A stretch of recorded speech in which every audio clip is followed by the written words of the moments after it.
internet. Marcela, do comércio, alguma opinião aí para os nossos ouvintes? Eu estou aqui ao lado do pastor Anderson de Souza, que é pastor aqui do Ministério Aposentado do Nova Iguaçu, e ele vai falar um pouquinho sobre esse assunto com você, Jacaé. Bom dia, Jacaé. Bom dia, meu irmão. Deus abençoe, pastor Anderson. Grande abraço ao irmão. O que o irmão pensa sobre esse assunto, querido? Eu acredito o seguinte, que Satanás, o Salmo 91, ele revela sobre o espírito de espanto noturno. Eu também acredito na direção maligna, discordo em nada aí dos debatedores da mesa, mas acredito também nisso, na direção maligna que Satanás causa, cercando uma casa, perturbando a noite de alguém, o sono de alguém. Não acredito que ele entra também no sono da pessoa. Eu acredito nessa sugestão que a doutora falou, né? E que eu também já passei por isso, situação espiritual.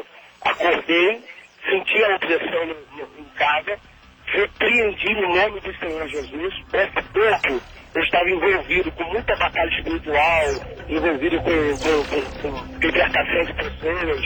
E aí eu senti essa opressão, acordei de repente, senti um calor, uma sensação estranha, repreendemos em nome de Jesus e minha esposa, e o ambiente voltou a ficar livre. Então eu também acredito nisso, que as portas da nossa alma, como a audição, a visão, aquilo que a gente alimenta, vai deixando durante o dia, isso também manifesta muito durante a noite. Então eu acredito nesses pontos. A opressão, até alimenta durante o dia todo, isso vai manifestar à noite do sono. Muito obrigado, pastor Anderson de Souza, pela sua opinião aqui no nosso debate 93 de hoje. Peço ao irmão que leve um abraço a todos os pastores que estão aí reunidos e a nossa gratidão a Deus pela sua participação e pela sua audiência com a gente aqui na 93 FM. Estamos juntos, minha gente, na Rádio do Povo de Deus. Estamos juntos no Debate 93. Apresentação: J.R. Vargas.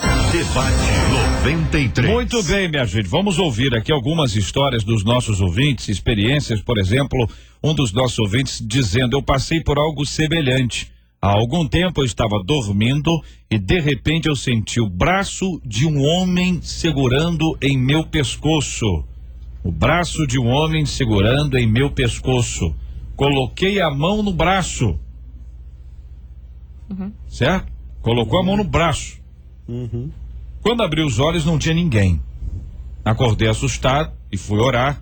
Desde então nunca mais aconteceu, mas a minha vida espiritual depois desse dia nunca mais foi a mesma. Não sei se melhorou ou se piorou. Precisa saber. Mas tá aí, agora, aí a palavra do nosso ouvinte. Já tá. Agora, gente, peraí. Gente. Tocou no braço. É a palavra dele. Claro que aí a gente pode até conversar, meu irmão, será que foi isso mesmo e tal? Mas quando o nosso ouvinte disse que ele não apenas sentiu o toque, né? Mas pôde tocar no braço, a psique pode produzir a psique isso. pode produzir a sensação do toque. Táteis, e né? eu também não vou. A gente tem que respeitar o que o ouvinte diz, né? Espiritualmente, a gente não pode dizer que Satanás não pode gerar essa sensação de sufocamento da pessoa ficar aparentemente sem conseguir respirar, se sentindo imobilizar. Isso no mundo espiritual pode até acontecer. Agora, eventualmente, uma vez ou outra, agora, essa sensação dela ir tocar, a gente está falando de demônio, a gente está falando de espírito, né?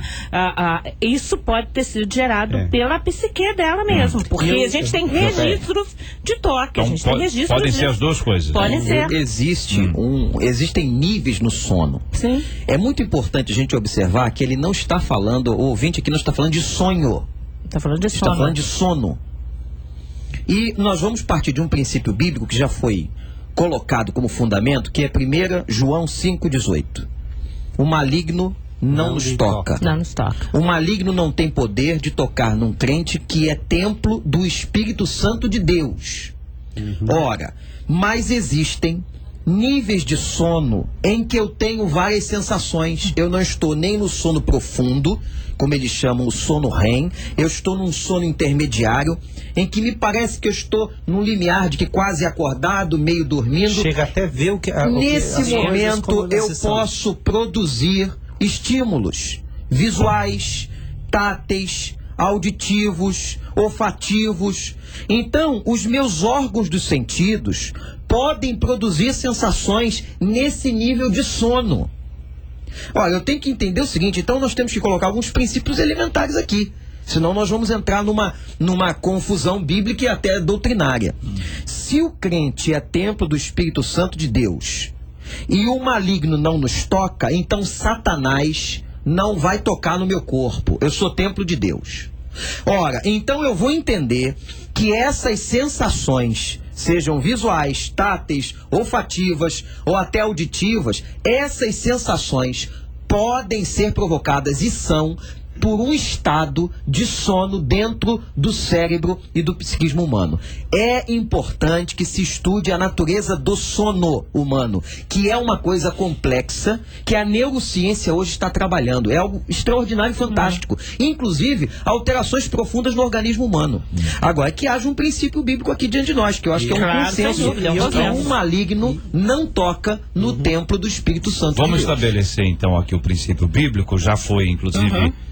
referido e lido anteriormente a questão do maligno não nos toca. Então, parece claro aí que no contexto onde o texto foi escrito, havia esta preocupação, correto? Por isso ele responde a este assunto, havia uma preocupação deste ataque se tornar um ataque tão real e tão concreto a ponto de ser, de alguma forma, atingido. Muito bem, respondida a questão dizendo o maligno não nos toca, tá? E esse ponto sobre esse assunto foi lido a respeito de Jó. Isso. Só para juntar os dois textos. E há um terceiro aqui que foi citado, inclusive. Só para citar Jó aqui para poder explicar outra vez para o nosso ouvinte. Então você tem um texto de João, depois você tem um texto de Jó, onde existe uma autorização de Deus, tá certo? Ou seja, mesmo que haja uma enfermidade fruto desta ação, ela acontece sob a permissão de Deus. Aí eu pergunto aos irmãos, e se Deus permitisse que o diabo tocasse de uma pessoa durante o sono ou durante o sono dela? É o que o Salmo 91 diz. O pastor que nos falou através do telefone, ele citou o Salmo 91 e eu quero ler o que diz aqui. Diz aqui, o que habita no esconderijo do Altíssimo e descansa à sombra do Onipotente, lá na frente diz o seguinte: não te assustarás do terror noturno, nem da seta que voa de dia, nem da peste que se propaga nas trevas. Então notem, Deus pode permitir sim que o maligno tenha uma certa ação, como no caso de Jó, mas esta ação é uma ação onde o propósito de Deus vai se manifestar durante o sono. E o Salmo 91 fala sobre isso, o Salmo 121 fala sobre isso.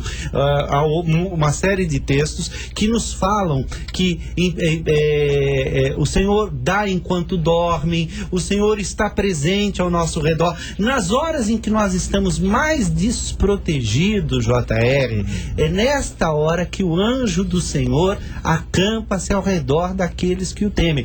E eu acho que a grande questão é que há vários relatos de irmãos que dizem, olha, eu sofri uma perturbação espiritual durante a noite e tal. É verdade, eu quero aqui concordar com a doutora Elaine, que ela diz, isso pode acontecer eventualmente, mas se é uma coisa que acontece todo dia, toda hora, todo momento, alguma coisa está errada. Alguma coisa está errada. Se é um crente verdadeiro em Jesus Cristo, o que vale para ele é isso, ele habita no esconderijo do Altíssimo, ele não se assusta do terror noturno. E o que muitas vezes assusta as pessoas é que muitas vezes, quando essa opressão acontece, a sensação é sensorial. Então a pessoa, um fica arrepiado, o outro dá um suor, o outro fica com calafrio, o outro tem uma sensação de tensão no corpo. Mas o fato da gente ter uma sensação sensorial, parece, mas é isso mesmo, o fato dos nossos sensores, da parte sensível, né, externa, da percepção da gente ser afetada, não significa que Satanás nos tocou, não significa que Satanás está dentro da gente, não significa que ele tenha poder de colocar uma doença por conta disso, e é isso que as pessoas precisam entender. Quer dizer, os anjos estão ao redor, Satanás está ao redor, mas a proteção de Deus sobre a nossa vida é perene. Agora, quando as pessoas vão para lugares onde diz Deus está